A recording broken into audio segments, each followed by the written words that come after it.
We are Ole Miss Rebels. As Mississippi's flagship university, we dig deeper, see farther, work harder. We pioneered human organ transplants. We helped prove Einstein's theory of gravitational waves. We are conducting life-changing research that solves the problems of today. We are Ole Miss, transforming lives and the world. Hey, welcome to the POMcast with Stephen Willis. We're going to start in a few minutes, but I want to tell you to hit up our social sites, retweet, share, comment, like, do all of that stuff. It can only help us out and it'll make the show even better. But we're getting ready to give you a lot of good Ole Miss information, and I just thought I would tell you that because the POMcast is starting. Well, it's starting right now. Wait, no, that's a little early. It is starting right about now. All right, good morning. I am Stephen Willis here on this magical mystery tour we call Ole Miss Fandom. Going to talk a little bit of football today. Today on the show, Jeff Lebby, Lakia Henry, Nick Broeker going to do their press conference highlights. We're going to talk a little bit about general offense and what we can look forward to this year. But I want to tell you about Travel and Cruise World. The number is 1-800-330-7461. Again, that is 1-800-330-7461. Travel and Cruise World. What I'm looking to do and what I wanted to set up is during this pandemic and everything going on, there's so many unknowns.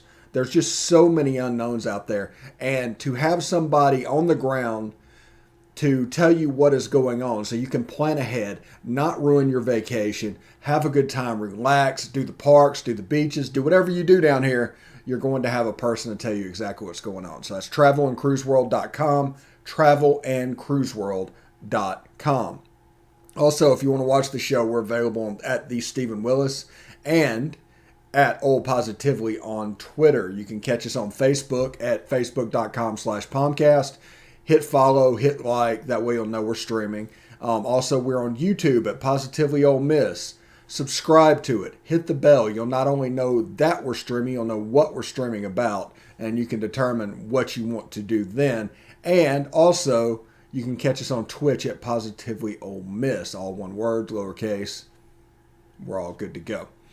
Podcast-wise, you can catch us on Google Podcast, Apple Podcast, Stitcher, SoundCloud, Spotify, iHeartRadio, TuneIn Radio, and Pandora.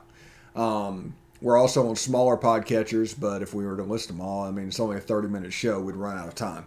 So thank you very much for watching, and everything's going on. So we've got the chat open, as you can see. The chat is open this today.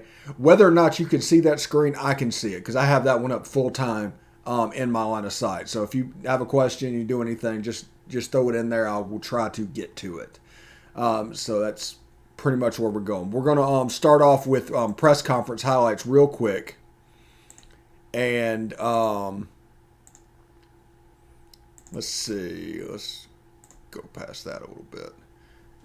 And we're going to do press conference highlights. And I need to change the duration just a second. There's one little problem.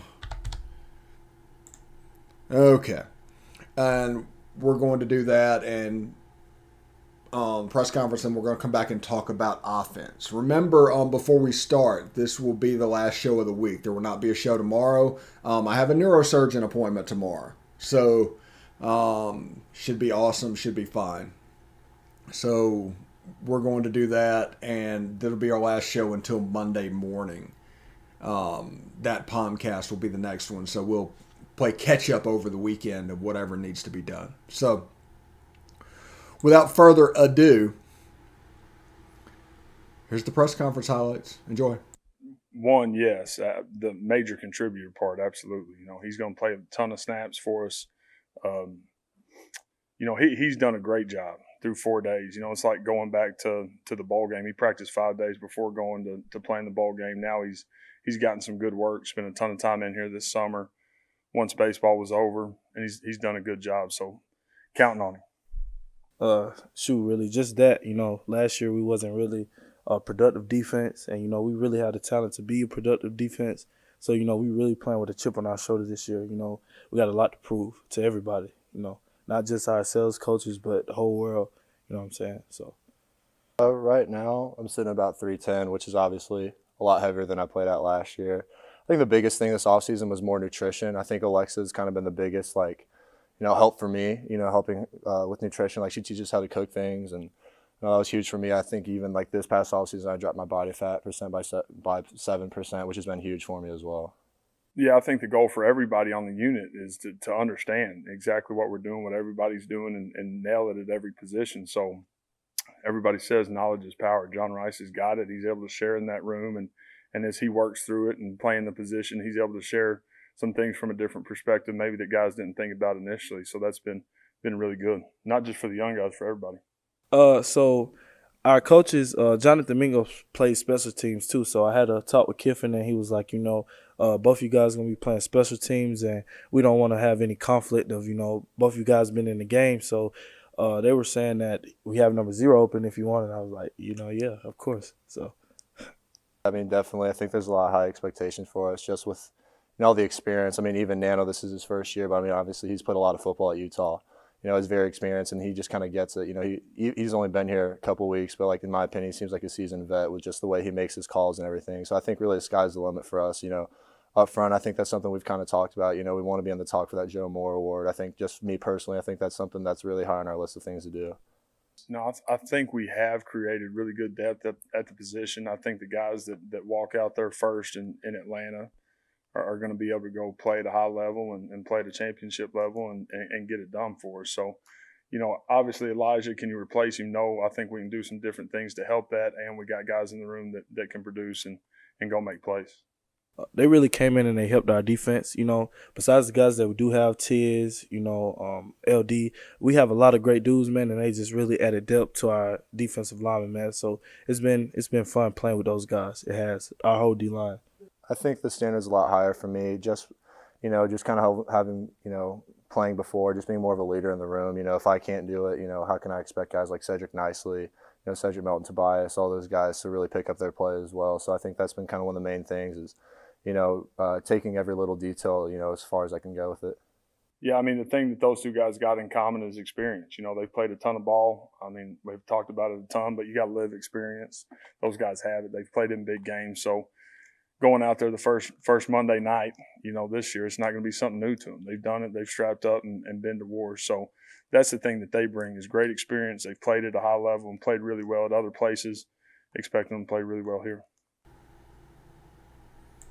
All right, as you can see, there's our press conference highlights for today.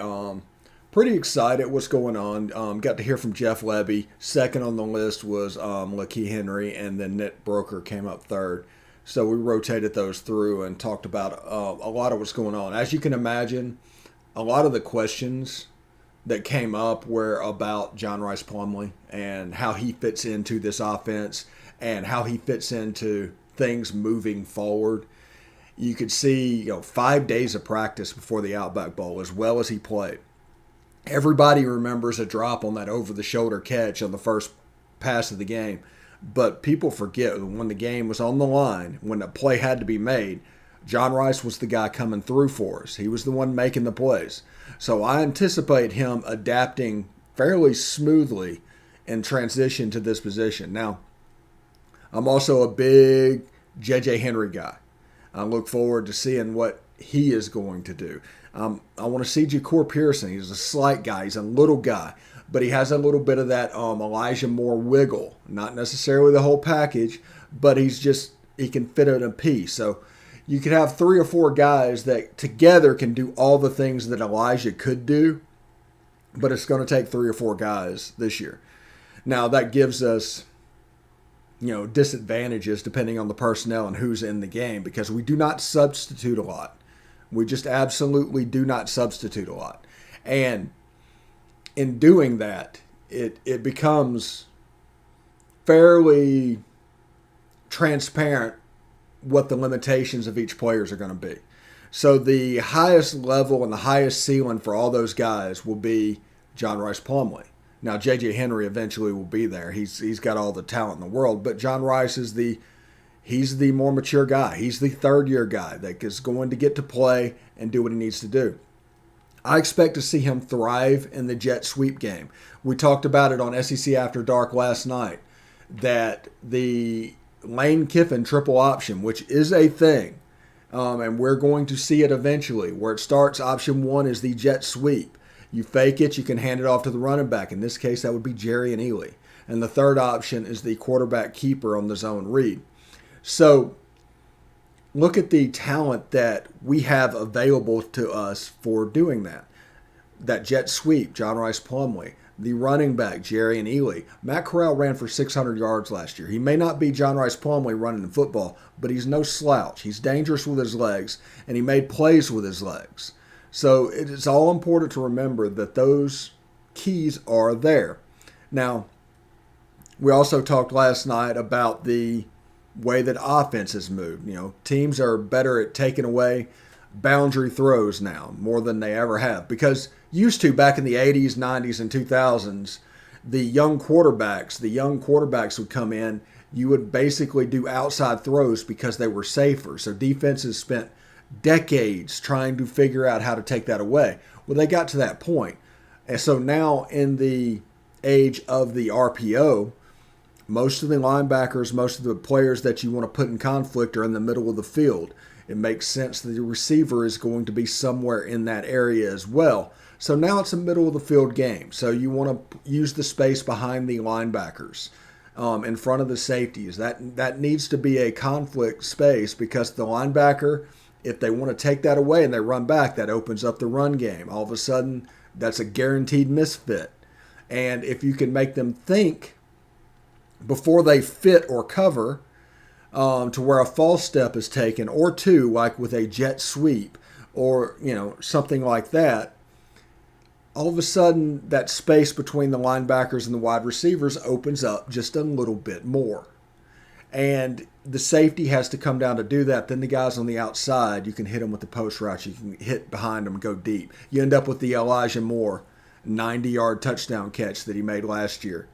It's important to realize, what is going on with the offense and what they're trying to accomplish. Remember, this is people that don't really know what they're talking about look at this offense and say it's a passing offense. They have crazy numbers. No, it's not. It absolutely is not. It's a run offense. 60% of the plays are going to be run plays. That is going to be the basic of this offense. But it's also a big play pass offense. So the press clippings will be made by the long passes, but all the dirty work is going to be set up by the 60% run. Whenever they attack zone 1, 2, and 3 of a defense, that is setting up all of the other stuff. So just pay attention to that, and we'll see what's going on. So when we come back, we're going to take a short break. When we come back, we are going to talk about the offense a little bit more. Jeff Lebby saying that he's not very good at his job if he doesn't get Jerry and Ely the ball, and that's true. And we're going to look at the running back room a little bit when we come back as well. Him, Snoop Connor, Henry Parrish. There's a little bit of specialness that could be developed from that group. So stick around. We'll be right back.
All right, welcome back to the second segment of the show. Stephen Willis right here. Glad you are with us. Having a good time today. Today's a very nice day and everything's going on. They don't call it the Sunshine State for no reason. It's a very, very nice day. And it's surprisingly mild. The weather down here this year has not been anywhere near what is like in Mississippi or in Tennessee or any other places in the deep South I've lived. It's been actually fairly nice to live down here and do everything that needs to be done and all that stuff. So thank you very much for listening to the show. Just a reminder, even though you can't see it, the chat window is open. If you have any questions, you want to participate, let me know. I realize this is during the work hour, but I wanted to give the option to you anyway. In the first segment, we heard from Jeff Lebby. Hey, guy. Jeff Lebby, Lakia Henry, and Nick Broeker, where they talked a little bit about the offensive game. Now, one of the clips you didn't hear in the first half was Jeff Lebby essentially talking about Jerry and Ely and the way they're going to use him. They, other than the quick soundbite that they did, it was kind of a quick quote, but he just basically said if he's worth his weight at all, he's going to figure out a way to get Jerry and Ely the ball, and that just makes sense. But what that realistically means, is that he's going to move different places. They can play personnel games. If John Rice wins that job at slot receiver with Jerry and Ely, then all of a sudden you have basically interchangeable running backs. You can put John Rice in the backfield and Jerry and Ely out wide. You can do whatever and mix skill sets and never have to substitute or change the personnel on the field, which will allow the defense to substitute. So as fast as we go, that would give an element of flexibility that other teams just really can't prepare for. You almost have to play Ole Miss with six defensive backs, because if you get caught heavy, all of a sudden they can just take advantage of you and hit you with explosives. But if they come light like that, you still have the running game with Jerry and Ely. Even John Rice Plumlee, I expect him to get some zone handoffs back in the backfield with Jerry and Ely out at slot. I expect Jerry and Ely to catch the ball. It like I said, it adds an element of flexibility, especially in that zone 5 issue of the pass offense. You can make some waves at the tight end position as well. I mean, you have two players and both of them are trying to hit that zone 5 area.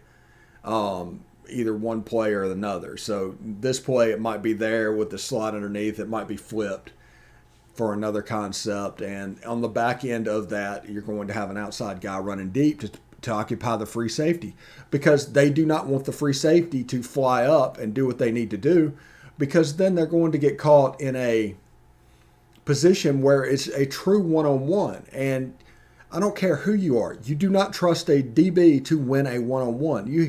You basically have to be old school Revis Island before you would handle that.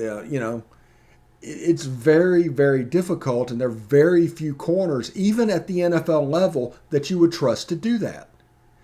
It's important to understand that. So they want a free safety so they can have two defenders for one offender. I mean, that's the whole plan. So, like an accordion, you want to stretch that defense out. And we talked about last year, like Todd Grantham, Kirby Smart. They want everything to happen in a 15-yard box. Why? Because the safety's close to the line of scrimmage means there's not as much of a gap between them and the linebackers. The linebackers and the defensive line, there's not that much of a gap.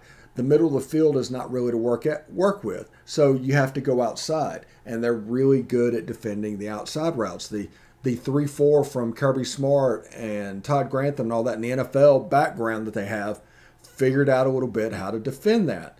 So as long as that defense is playing in that 10, 15-yard box, your offense is in trouble. They can suffocate you. It's the old school Bama defense to where it was just like a boa constrictor on the offense and just slowly choking the life out of you.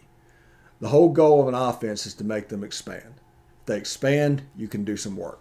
And part of what happened with the modern advent of football and the way that they do things is offenses figured out how to make that defense expand through second level RPOs and things like that. If they come down to run fit like you expect, you can put the ball in the stomach. He comes down, that space opens up behind him.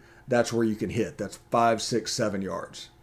And in doing that, it kind of, put a problem with the defense. And teams that are defensive stalwarts, great defensive games now just means you're probably going to get beat. You're probably going to get outscored because everybody can score now. It's the reason Alabama went to an offensive scheme. That's the reason they hired Lane Kiffin in the first place.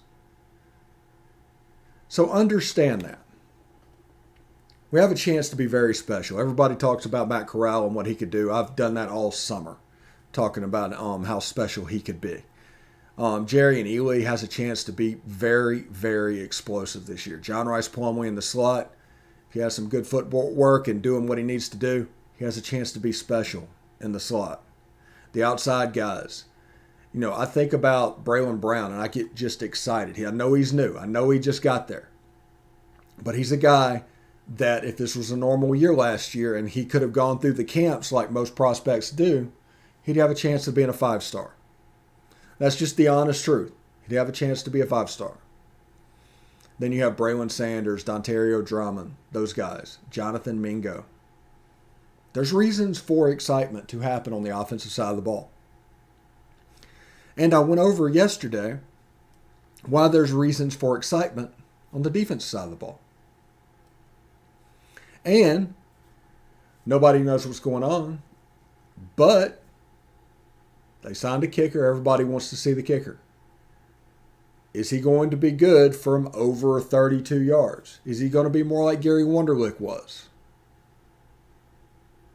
I mean, those are the two sides of the pendulum, basically. Or is he somewhere in the middle? Because you could count on Gary Wunderlich. You could absolutely count on that guy. He could do exactly what you wanted him to do, and it could be a 52-yard field goal, and you'd just be at ease. It's the reason in 2014, I still blame Freeze for not kicking the field goal against LSU. And then that weird pass to the end zone, it just opens up the chance because you can count on Gary Wunderlich. He was a gamer. He could play.